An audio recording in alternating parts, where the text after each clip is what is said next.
What are you doing out? If you're flying with your little ones, So excited. it's a warning you need to hear. It is common sense. You're always going to be safer buckled up. But every day, many babies and toddlers aren't buckled up. They get to fly for free in their parents' laps if they're under the age of 2.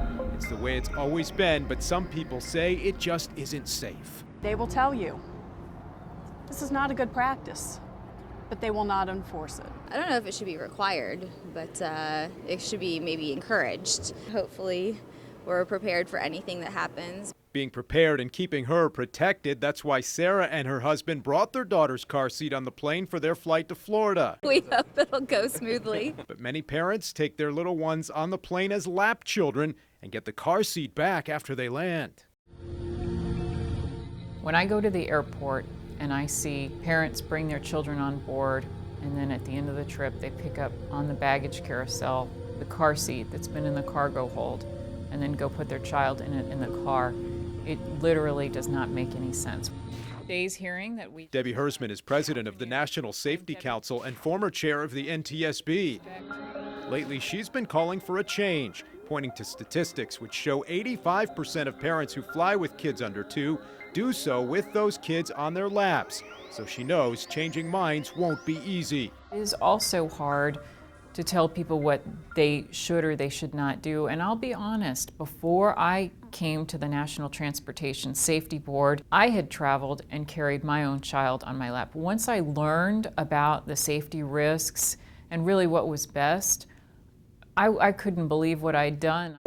And sure enough, we've done it too. A lot of people have. But I don't think I'd do it again after hearing Jan Brown share her story. Jan was a flight attendant on a plane that crashed in Iowa in 1989. The number 2 engine exploded, and when we stabilized, I saw a mother holding her lap child, her 22-month-old son, and she looked like she was going into panic.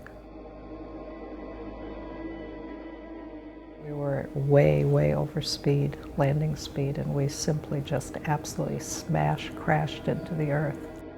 111 people died, 185 survived, but that 22-month-old didn't make it. My section flipped over. I was engulfed in fire, and the first person I encountered was the mother of this 22-month-old boy. She said, I've lost my son. Just looked up at me and she said, you told me to put my baby on the floor. It would be okay, and he's gone. It's very hard at the end of the day to know that you're a statistic.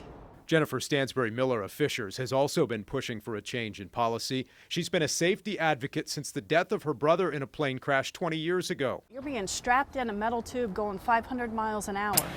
Everything else on that plane is strapped down except your kid. How is that right? Anytime you get mobile with a child, you have forces of trauma that come into play. Purdue professor Tim Ropp used to work in the aviation industry. Biggest thing is to make sure that you minimize the amount of play. He says the big concern is turbulence. Just look at some of the videos these passengers shot and posted on YouTube. You're not going to be able to hold on to a child. Even if you dribble off the end of the runway, there's enough kinetic forces involved where you're not going to be able to hold on to them. There was a United flight this year. In that, a lap child, they hit turbulence, was thrown across the cabin. And that's just simply not safe. That 1-year-old deserves protection just as much as the 3-year-old. 10 minutes to go to our scheduled departure time. The airlines and the FAA allow it, so it's a normal conclusion that if it's allowed, it must be safe. I've had people tell me that when I say your child should be in a car seat. To our scheduled departure time. All of our preparations are nearly complete. And there are special products you can buy, but many car seats are also FAA approved for flying. If they are, it'll say right there. It says this restraint is certified for use in motor vehicles and aircraft. We've got more information and helpful links for parents on our website at fox59.com. I'm Dan Spieler, Fox 59 News.